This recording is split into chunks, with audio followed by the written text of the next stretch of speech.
Dostlar, kanalıma hoş geldiniz. Türkiye otomotiv piyasasında yepyeni bir dönemin kapısı aralanıyor. Meclise sunulan yasa teklifiyle birlikte özel tüketim vergisi yani ÖTV sistemi değişiyor.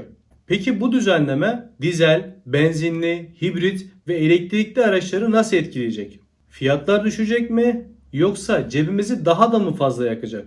Gelin hep birlikte detaylara bakalım. Videoya geçmeden önce küçük bir hatırlatma yapmak istiyorum. Videoyu beğenip abone olmanız ve yorumlamanız benim için çok değerli ve kıymetli. Bu büyük bir katkı sağlayacaktır. Şimdiden hepinize teşekkür ederim.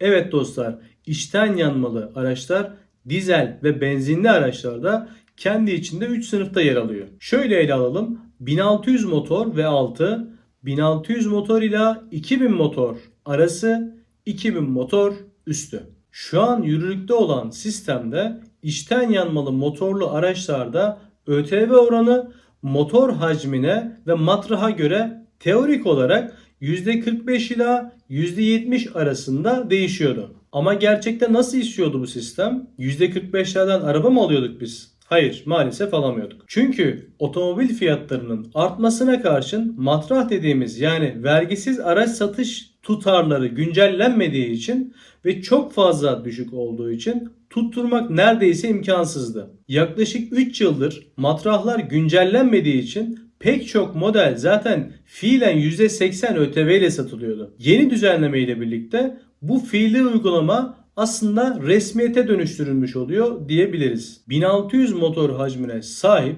tüm içten yanmalı araçlarda tek bir oran geçerli olacak. %80 sabit ÖTV. Bu da demek oluyor ki mevcut fiyatları çok etkilememesi gerekiyor aslında. Aslında şundan dolayı söylüyorum. 1600 motor ama vergisiz satış tutarı yani matrahı 280 binin altında olan bir araç alıyorsanız tamam diyorlardı. %80'in altında yer alan ÖTV yani %45 ila %70 arasındaki ÖTV'yi uygulayalım diyordu mevcut sistem. Ama arkadaşlar 1600 motoru hadi tutturduk. Vergisiz fiyatı 280 binin altında kaç tane sıfır araç vardı? Bu yüzden aslında fiilen sürekli %80 ÖTV ile araç satışları yapılıyordu. Hadi 1600 motorun biraz üstüne çıkalım. 1600 motor ile 2000 motorun arasında kalan motorlu araçlarda ÖTV %130 ila %150 arasında değişiklik gösteriyordu. Yani matrahı 170 binin altındaysa %130'dan ÖTV görülüyordu. Peki 170 binin altında sıfır bir araç var mıydı? Motosiklet bile alınmıyordu neredeyse. Yine aynı şekilde matrah tutarı sebebiyle uygulamada aslında %150 ile satılıyordu. Neden? Burada da aynı şekilde %80 olayında olduğu gibi %150 oranında yine sabitlenmiş olacak. 2000 motorun üzerindeki araçlarda ne olacak peki?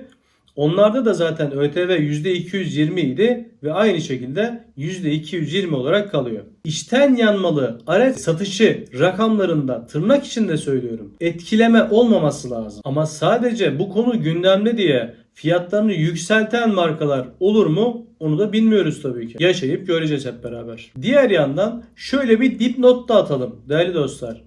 Devlet aslında bu araçlara matrah güncellemesi ve ÖTV teşviği vermeyeceğim diyor. Aslında git elektrikli al demek istiyor olabilir. Burada ne demek istiyor? Elektriklerin ÖTV'si konusuna geldiğimde demek istediğimi daha iyi anlayacaksınız. Peki plug-in hibritlerde ne olacak? ÖTV sistemi son olarak şarj edilebilir hibritlerde 2024 yılında bir güncelleme yapılmıştı. Bataryası dışarıdan şarj edilebilen ve aynı zamanda içten yanmalı motora sahip bu otomobillerde yeni ÖTV oranları %30 ila %60 ve %70 şeklinde uygulanıyordu. Yani teklif hibrit araçlar için %30'luk ÖTV avantajının korunmasını öngörse de elektrik motoru 50 kW'ı geçen ve 1800 motoru aşmayan araçlarda ÖTV oranı %80 olabilir. Elektrik motoru 100 kW'ı geçip 2500 motorun altında kalan modellerde ise %130'dan %150'ye çıkarılacak gibi görünüyor. Daha güçlü hibritlerde ise oran %220 olarak kalacak gibi görünüyor. Yani devlet diyor ki aslında verimli ve küçük hibrit tercih et, az vergi öde. Fiyatlar ne olur derseniz değerli dostlar, markalar indirim yapar mı? Bu maliyetleri kendileri mi üstlenir? Henüz kestirmek zor. Ama şimdilik piyasada büyük bir fiyat patlaması beklenmediği de söylentiler arasında. Şimdi gelelim en merak edilen kısımlardan birine. Elektrikli araçların kaderi ne olacak?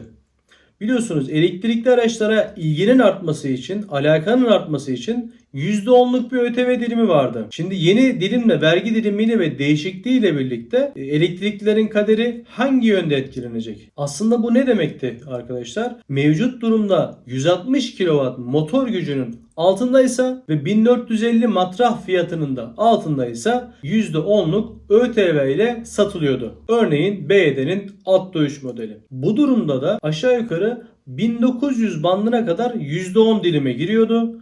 Üstünde ise vergi dilimine girdiği için 2.550.000 ve üstüne çıkıyordu fiyatlar. Örneğin TOG'un Meridian ses sistemini eklediğimizde fiyat bir anda fırlıyordu vergi dilimi değişikliğinden dolayı. Aslında satılan her 100 elektriklinin arkadaşlar 60 tanesi ya da 65 tanesi %10'luk vergi dilimiyle satılıyordu. Burada en dikkat çekici detaylardan biri de şu. Bu oranları belirleme yetkisi artık doğrudan Cumhurbaşkanı'na verilecek. Yeni sistemde batarya kapasitesinin büyüklüğüne ve elektrik motorunun gücüne göre ÖTV oranlarını Cumhurbaşkanı belirleyebilecek. Yani şöyle bir senaryo olabilir. Büyük batarya kapasitesine sahip elektrik motoru da büyük bir otomobil alıyorsanız şayet ÖTV oranlarını mevcut oranlardan çok daha farklı yapabilirler. Çok daha farklı görebilirsiniz anlamına geliyor. Bu durum elektrikli, özellikle de lüks segmentte yer alan mesela Mercedes'in G serisinin elektrikli olan modeli içten yanmalı modeline göre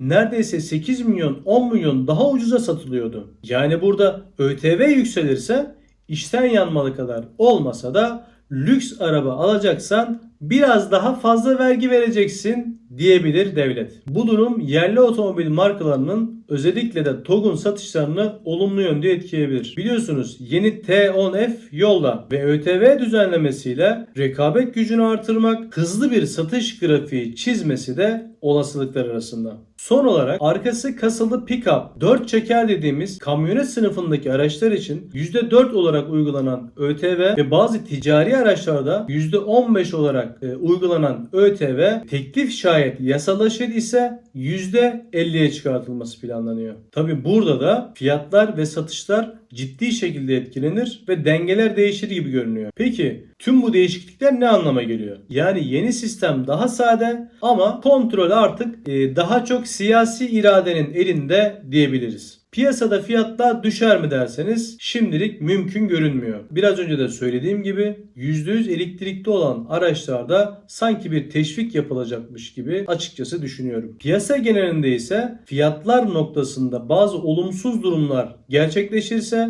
ve markalar kampanyalarla durumu desteklerlerse veya bu durumu olumsuzluğu kendi bünyesinde sübvanse edebilirlerse şayet dengeler yeni değişebilir. Bakalım hep birlikte yaşayıp göreceğiz. Evet değerli dostlar, sizler bu ÖTV değişiklikleri hakkında ne düşünüyorsunuz? Yorumlarda buluşalım. Kapanışta yine küçük bir hatırlatma yapalım. Videoyu beğenip kanala abone olursanız bana destek olmuş olursunuz. Abone olana da olmaya da şimdiden teşekkür ediyorum. Bir sonraki içerikte videoda görüşmek dileğiyle diyorum. Sağlıcakla kalın.